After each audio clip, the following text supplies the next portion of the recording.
Welcome to latest recipes. இன்றைக்கி நம்ம veg kebab recipe தான் பார்க்க போகிறோம். கபாப் அப்படின்னாலே அரைச்ச மட்டன் வச்சு அதோட மசாலாஸ் எல்லாம் சேர்த்து அதை ஒரு கம்பியில், அதாவது ஸ்கியூவர்ஸில் சுற்றி வச்சு ஃபயரில் வந்து குக் பண்ணுவாங்க. இதுதான் வந்து ஒரு ட்ரெடிஷ்னல் கபாப் ரெசிபி.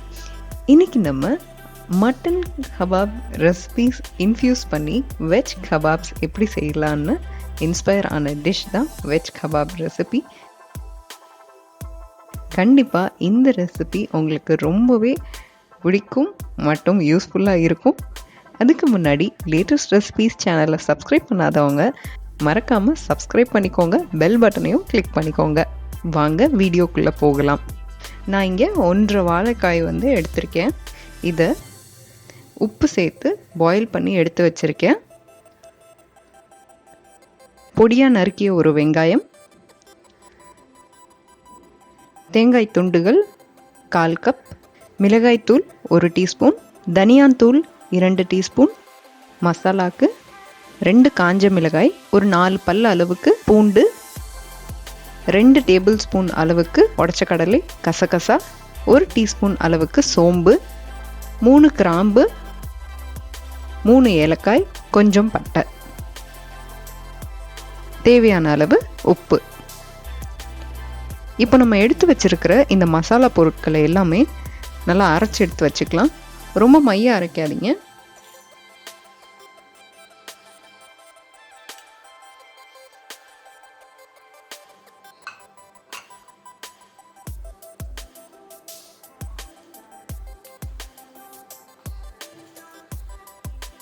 இப்போ நம்ம எடுத்து வச்சிருக்கிற மசாலா பொருட்களை, தேங்காய் துண்டுகளை சேர்த்து தண்ணி ஊற்றி அரைச்சி எடுத்து வச்சுக்கோங்க.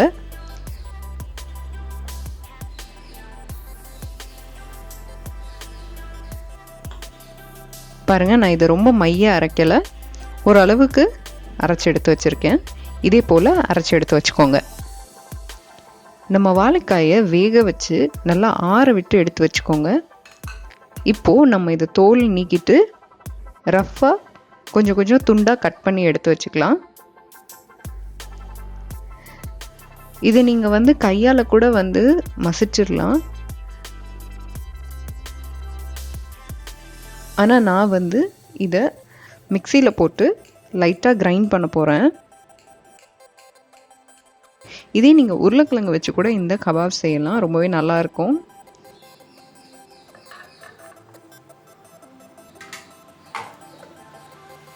நல்லா ஈவனாக சூப்பராக கிரைண்ட் ஆயிடுச்சு. இப்போது இதோட நம்ம அரைச்சி எடுத்து வச்சிருக்கிற மசாலாவை சேர்த்துடலாம்.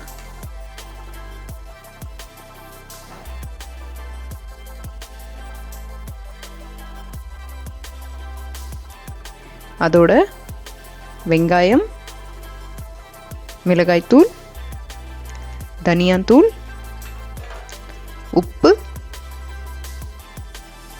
ஃப்ளேவருக்கு கொத்தமல்லி இலை சேர்த்துக்கலாம். இந்த நேரத்தில் உப்பு டேஸ்ட் பண்ணி பாருங்கள். டேஸ்ட் பண்ணி பார்த்துட்டு உங்களுக்கு தேவையான அளவு சேர்த்துக்கோங்க. பாருங்கள், நம்ம மாவு வந்து சூப்பராக ரெடி ஆயாச்சு.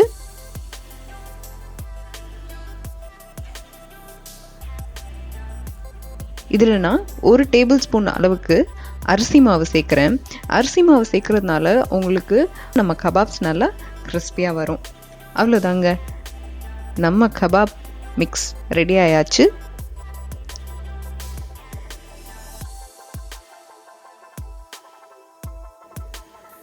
நல்லா கையை க்ளீனாக வாஷ் பண்ணிக்கோங்க. தண்ணி தொட்டோ இல்லை எண்ணெய் வச்சு கூட நீங்கள் இந்த மாதிரி கபாப் பேட்டிஸ் வந்து நீங்கள் செஞ்சுக்கலாம். இந்த மாதிரி செஞ்சு எடுத்து வச்சு ஆயிலில் ஃப்ரை பண்ண வேண்டியதான். இங்கே நான் உங்களுக்கு 2 விதமாக செஞ்சு காட்ட போகிறேன். இது வந்து நம்ம ஃபிஷ் ஃபிங்கர் ஸ்டைலில் மாவு வந்து இந்த மாதிரி உருட்டி கூட நீங்கள் ஃப்ரை பண்ணலாம். அப்படி இல்லைன்னா நம்ம ரெகுலர் கபாப் பேட்டிஸ் மாதிரி கூட நீங்கள் ரோல் பண்ணி ஃப்ரை பண்ணலாம். அது முழுக்க உங்கள் விருப்பம்தான். இது இப்போது நல்லா கோல்டன் ப்ரௌன் ஆகிற அளவுக்கு ஃப்ரை பண்ணி எடுத்துக்கோங்க.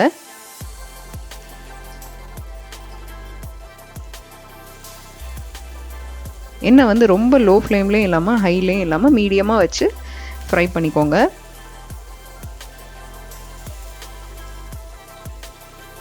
பாருங்கள், நம்ம கபாப் நல்லா சூப்பராக ஃப்ரை ஆகிட்டுருக்கு. இதை டீப் ஃப்ரை பண்ணணுன்றது கிடையாது, நீங்கள் ஷாலோ ஃப்ரையே பண்ணலாம். வாவ், நம்ம கபாப் சூப்பராக கிறிஸ்பியாக ரெடி ஆயாச்சுங்க. இது நம்ம ஒரு ஈவினிங் ஸ்நாக்ஸாவோ இல்லை எனி சைட் டிஷ்ஷாக கூட நீங்கள் சர்வ் பண்ணலாம். இது மயோனைஸ் இல்லை டொமேட்டோ கெச்சப் இல்லை சாட் சாஸஸோட சர்வ் பண்ணலாம். ரொம்பவே நல்லாயிருக்கும். நம்ம வீட்டிலே இருக்கக்கூடிய பேசிக்கான பொருட்களை வச்சு ரொம்பவே சிம்பிளான குயிக்கான ஸ்நாக் ரெசிபி இது. கண்டிப்பாக ட்ரை பண்ணி பாருங்கள், உங்களுக்கு ரொம்பவே பிடிக்கும். நம்ம வெஜ் கபாப் சூப்பராக ரெடி ஆயாச்சு, மட்டன் கபாப் டேஸ்ட்லேயே. இந்த ரெசிபி உங்களுக்கு ரொம்பவே பயனுள்ளதாக இருந்திருக்கும்னு நம்புகிறோம். இதே போல் நிறைய ரெசிபி வீடியோஸ் பார்க்குறதுக்காக லேட்டஸ்ட் ரெசிபி சேனலை சப்ஸ்கிரைப் பண்ணுங்கள். மறக்காமல் பெல் பட்டனையும் கிளிக் பண்ணிக்கோங்க.